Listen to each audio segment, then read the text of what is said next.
Hello guys, welcome back to my YouTube channel little steps daily. ആദ്യമായിട്ട് ആരെങ്കിലും ഈ video കാണുന്നുണ്ടെങ്കിൽ ഒന്ന് സബ്സ്ക്രൈബ് ചെയ്യുകയും തൊട്ടടുത്തുള്ള ബെല്ലൈക്കൻ ക്ലിക്ക് ചെയ്യുകയും ലൈക്ക് ചെയ്യുകയും പിന്നെ നിങ്ങളുടെ ആർക്കെങ്കിലും കൂട്ടുകാർക്ക് ഉപകാരപ്രദമാവണമെങ്കിൽ അവർക്ക് ഷെയർ ചെയ്യുകയും ചെയ്യണം കേട്ടോ. അപ്പോൾ നമുക്ക് ഇന്നത്തെ വീഡിയോയിലേക്ക് കിടക്കാം. ഇന്നത്തെ വീഡിയോ DLEDനെ കുറിച്ച് തന്നെയാണ്. DLED എത്ര സെമസ്റ്റർ ഉണ്ട്, ഓരോ സെമസ്റ്ററിൽ ഏതൊക്കെ വിഷയമുള്ളത്, എത്ര മാർക്കിനാണ്, പിന്നെ സെമസ്റ്റർ എക്സാമിന് മുമ്പുള്ള പരീക്ഷകൾ തുടങ്ങിയ കാര്യങ്ങളെക്കുറിച്ചാണ് നമ്മൾ ഇന്നത്തെ വീഡിയോയിൽ ചർച്ച ചെയ്യുന്നത്. ഇപ്പം ഈ DLEDനെ അപേക്ഷിച്ചിട്ട് DLEDന് പോകാൻ കാത്തിരിക്കുന്ന വിദ്യാർത്ഥികളാണെങ്കിൽ നിങ്ങൾ തീർച്ചയായിട്ടും ഈ വീഡിയോ സ്കിപ്പ് ചെയ്യാതെ കാണണം. നിങ്ങൾക്ക് എന്തായാലും ഉപകാരപ്രദമാകും. അപ്പോൾ നമുക്ക് വീഡിയോയിലേക്ക് കിടക്കാം. ഇപ്പോൾ DLEDനെ നിങ്ങൾക്കറിയാമല്ലോ, മൊത്തം 4 സെമസ്റ്ററാണുള്ളത്. അതിൽ ഓരോ 4 സെമസ്റ്ററിലും കൂടെ നമുക്ക് 10 വിഷയം പഠിക്കാനുണ്ട്. എന്നാൽ ഓരോ സെമ്മിലും 10 വിഷയത്തിൻ്റെ എക്സാം ഇല്ല നമുക്ക്. അപ്പോൾ ഓരോ സെമസ്റ്ററിലായിട്ട് ഓരോ സബ്ജക്റ്റിൻ്റെ വെച്ചിട്ട് 4 സെമസ്റ്ററിലായിട്ടാണ് നമുക്ക് എന്ത് ചെയ്യുന്നത്, എക്സാംസ് 10 വിഷയത്തിന് നടത്തുന്നത്. അപ്പോൾ നമുക്കിന്ന് അതിനെക്കുറിച്ച് തീർച്ചയായിട്ടും ചർച്ച ചെയ്യാം. ഞാനിതെങ്ങനെയാണെന്ന് വെച്ചിട്ടുണ്ടെങ്കിൽ ആദ്യമായിട്ട് DLEDന് പോയപ്പം എനിക്ക് ഇതിനെക്കുറിച്ച് യാതൊരുവിധ ഐഡിയ ഇല്ലായിരുന്നു. ഇവിടെ ചെന്നപ്പോൾ ഫസ്റ്റ് ഡേ ടീച്ചേഴ്സ് ഇങ്ങനെ ഓരോ എക്സാമിൻ്റെ കാര്യം പറഞ്ഞ് നമ്മൾ ആകെപ്പാട് എന്താ പറയുക ടെൻഷനായി. ഇതെന്താ ഇത്, ഓരോ ESA, internal exam, model exam അങ്ങനെ ഇങ്ങനെയൊക്കെ പറഞ്ഞപ്പോൾ നമുക്ക് തന്നെ ഫുൾ കൺഫ്യൂഷൻ. ഇതെന്തൊക്കെയാണ്, ഇതൊന്നും മനസ്സിലാവാതെ ആകെപ്പാട് ആദ്യത്തെ ദിവസം തന്നെ ടെൻഷൻ അടിച്ച് പോയി. നിർത്തി പോകേണ്ടി വരുമോ എന്നൊക്കെ ചിന്തിച്ചായിരുന്നു.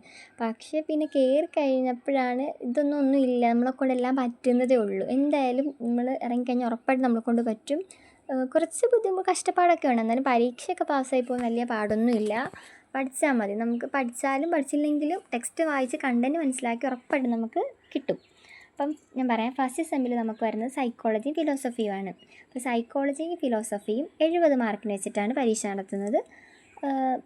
അതുപോലെ തന്നെ സെക്കൻഡ് സെമ്മിലും സൈക്കോളജിയും ഫിലോസഫിയും ഉണ്ട്. സൈക്കോളജിയുടെയും ഫിലോസഫിയുടെയും കൂടെ സെക്കൻഡ് സെമ്മിൽ ആർട്ടിൻ്റെയും വർക്ക് എക്സ്പീരിയൻസ്, അതൊരു എക്സാമാണ്. ആർട്ട് വർക്ക് എക്സ്പീരിയൻസ് അത് വന്നിട്ട് 60 മാർക്കിനാണ്. പിന്നെ സെക്കൻഡ് സെമ്മിൽ തന്നെ നമുക്ക് എന്തുവാ വരുന്ന പ്രാക്ടിക്കലുണ്ട് ITയുടെ. അത് നമ്മൾ സ്കൂളിൽ നിന്ന് തന്നെ നമ്മൾ കമ്പ്യൂട്ടറിൽ പഠിപ്പിച്ച് തരും. വേണ്ട ട്രെയിനിങ് ഒക്കെ നമുക്ക് തരും. അത് നമ്മൾ കമ്പ്യൂട്ടറിലെ പരീക്ഷ, അത് കുഴപ്പമൊന്നുമില്ല, എളുപ്പമുള്ളതാണ്, കുഴപ്പമില്ല. നമുക്ക് A+ മേടിക്കാൻ പറ്റും, ഉറപ്പായിട്ടും പറ്റും. പിന്നെ അത് കഴിഞ്ഞിട്ട് തേർഡ് സെമ്മിൽ വന്നിട്ട് വരുന്നത് മലയാളം, ഇംഗ്ലീഷ്, PT ഈ 3 വിഷയമാണ് തേർഡ് സെമ്മിൽ. മലയാളവും ഇംഗ്ലീഷും 80 മാർക്കിനും PT 60 മാർക്കിനുമാണ്. അങ്ങനെയാണ് തേർഡ് സെമ്മിൽ എക്സാം. അടുത്തത് ഫോർത്ത് സെമ്മിലാണ് നമ്മുടെ SS, മാത്സ്, സയൻസ് ഇങ്ങനെ ഈ 3 പ്രധാനപ്പെട്ട വിഷയം. ഈ 3 SS 70 മാർക്കിനും മാത്സും സയൻസും 80 മാർക്കിന് വെച്ചിട്ടുമാണ് നമുക്ക് ഫോർത്ത് സെമ്മിൽ എക്സാംസ്. പിന്നെ ഇപ്പം മനസ്സിലായാലും ഓരോ സെമ്മിലും ഏതൊക്കെ സബ്ജക്റ്റ് എക്സാം ഉള്ളതും എത്ര മാർക്കാണെന്നും.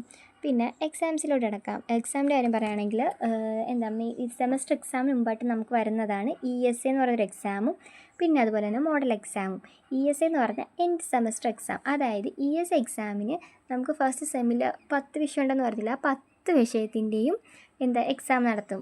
അതായത് ഒരു 50 മാർക്ക് 30 മാർക്കിനൊക്കെ വെച്ചിട്ടാണെന്ന് തോന്നുന്നു. അപ്പോൾ ആ ഒരു എക്സാം എന്ന് വെച്ചാൽ വലിയ സീനൊന്നുമില്ല. ഞങ്ങളൊക്കെ ചുമ്മാ പോയാണ് ESA എക്സാം എഴുതുന്നത്, വലിയ കാര്യമൊന്നുമില്ല. പക്ഷേ അതിൻ്റെ പേപ്പറൊക്കെ നമ്മൾ വെക്കണം കേട്ടോ. കമ്മീഷന് വരുമ്പോൾ ചോദിക്കും, നമ്മുടെ ഫയൽ വെക്കേണ്ടതാണ്. അപ്പോൾ നമ്മുടെ സ്കൂളിൽ നിന്ന് ഫയലിൽ നമ്മുടെ വെപ്പിച്ചായിരുന്നു. അപ്പോൾ ESA എക്സാം അതാണ്. അപ്പോൾ അതായത് ഒരു സെമ്മിൽ നമ്മൾ പഠിക്കുന്ന ഫുൾ വിഷയത്തിൻ്റെയും 50 മാർക്കിന് ഇടുന്ന എക്സാമാണ് ESA എക്സാം. അത് കഴിഞ്ഞിട്ട് മോഡൽ എക്സാം എന്ന് പറയുമ്പോൾ ഇപ്പോൾ സൈക്കോളജി, ഫിലോസഫി 70 മാർക്കിന് വെച്ചാണെങ്കിൽ 70 മാർക്കിനുള്ള ക്വസ്റ്റ്യൻ പേപ്പർ തന്നെ നമുക്ക് തരും. അത് നമ്മൾ എഴുതണം, മെയിൻ എക്സാം എഴുതുന്ന പോലെ തന്നെ. അപ്പം ഇത് മോഡൽ എക്സാമിൻ്റെ ഗുണമെന്ന് വെച്ചാൽ നമുക്ക് നമ്മളെ തന്നെ വിലയിരുത്താൻ പറ്റും. നമ്മളെവിടെ നിൽക്കുവാണ്, മാർക്ക് വന്ന് നമുക്ക് തന്നെ ടെൻഷനാകും. അയ്യോ ഞാനൊന്നും പഠിച്ചിട്ടില്ല, ഞാൻ എവിടെ എത്തിയിട്ടില്ല, എനിക്ക് പഠിക്കണമല്ലോ എന്നുള്ള ചിന്തയൊക്കെ വന്ന് നമ്മൾ പഠിക്കാനായിട്ട് തുടങ്ങും. അങ്ങനൊരു ഗുണമുണ്ട് മോഡൽ എക്സാമിന്. ഇപ്പോൾ ഈ ESAയും മോഡൽ എക്സാമും കഴിഞ്ഞിട്ടാണ് നമുക്ക് വരുന്നത്, ഈ സെമസ്റ്റർ എക്സാം വരുന്നത്. അപ്പം ഞങ്ങൾ ESA ഒന്നും ഞാൻ പേഴ്സണലി പറയാം, ഞാൻ ESA ഒന്നും ജസ്റ്റ് ഒരുപാട് പഠിച്ചിട്ടൊന്നുമല്ല പോയാൽ. ജസ്റ്റ് ടെക്സ്റ്റ് ബുക്ക് വായിക്കും, എന്തെങ്കിലുമൊക്കെ നോക്കും, എന്നിട്ട് പോകും. മോഡൽ എക്സാം കുറച്ചൊക്കെ പഠിച്ചിട്ടായിരിക്കും പോകണം. കാരണം മോഡൽ എക്സാമിന് നമ്മൾ ഒന്നും എഴുതാതെ ബ്ലാങ്ക് ആയിട്ടേക്കുവാണെങ്കിൽ നമുക്ക് തന്നെ ടെൻഷനാകും, അയ്യോ ഒന്നും പഠിച്ചിട്ടില്ല എന്നും പറഞ്ഞ്. അതുകൊണ്ട് മോഡൽ പിന്നെ എക്സാം എന്ന് വെച്ചിട്ടുണ്ടെങ്കിൽ നമുക്ക് ഗ്യാപ്പ് കിട്ടത്തില്ല, അടുപ്പിച്ചായിരിക്കും വരുന്നത്. പിന്നെ രാവിലെ ഫിലോസഫി ആണെങ്കിൽ പിറ്റേ ദിവസം തൊട്ടടുത്ത ദിവസം തന്നെ രാവിലെ സൈക്കോളജി വരും. അപ്പോൾ നമുക്ക് ഗ്യാപ്പ് കിട്ടത്തില്ല. നേരത്തെ പഠിച്ചു വെച്ചില്ലെങ്കിൽ നമുക്ക് ഭയങ്കര പാടായിരിക്കും. ഇപ്പോൾ സൈക്കോളജിയൊക്കെ നമ്മൾ അത്യാവശ്യം കാണാതെ പഠിക്കണം. സൈക്കോളജി കാരണം നമുക്ക് തിയറിയൊക്കെ ചോദിച്ചാൽ അതുപോലെ എഴുതണം, നമുക്ക് നമ്മുടേതായിട്ടുള്ള രീതിയിൽ എഴുതാൻ പറ്റത്തില്ല. പിന്നെ ഫിലോസഫിയും ബാക്കിയുള്ള സബ്ജക്ട്സൊക്കെ ടെക്സ്റ്റ് ബുക്ക് വായിച്ചാൽ നമുക്ക് തനിയെ എഴുതാൻ പറ്റുന്നുള്ളൂ, വേറെ കുഴപ്പമൊന്നുമില്ല. ഇതൊക്കെയാണ് എക്സാംസിനെയും സെമസ്റ്ററിനൊക്കെ ഓരോ സെമസ്റ്ററിനെ കുറിച്ച് എനിക്ക് പറയാനുള്ളത്. അപ്പോൾ ഇന്നത്തെ വീഡിയോ നിങ്ങൾക്ക് തീർച്ചയായിട്ടും ഉപകാരപ്രദമാവുകയാണെങ്കിൽ DLED അഡ്മിഷൻ എടുത്ത് കാത്തിരിക്കുന്ന വിദ്യാർത്ഥികളുണ്ടെങ്കിൽ എന്തായാലും നിങ്ങളുടെ കൂട്ടുകാർക്ക് ഷെയർ ചെയ്ത് കൊടുക്കണം. പിന്നെ വരും വീഡിയോയിൽ ഞാൻ കേട്ടിട്ട് ഞാൻ എങ്ങനെ ക്ലിയർ ചെയ്ത തുടങ്ങിയ കാര്യങ്ങളും ഒക്കെ പറയുന്നതായിരിക്കും. താങ്ക്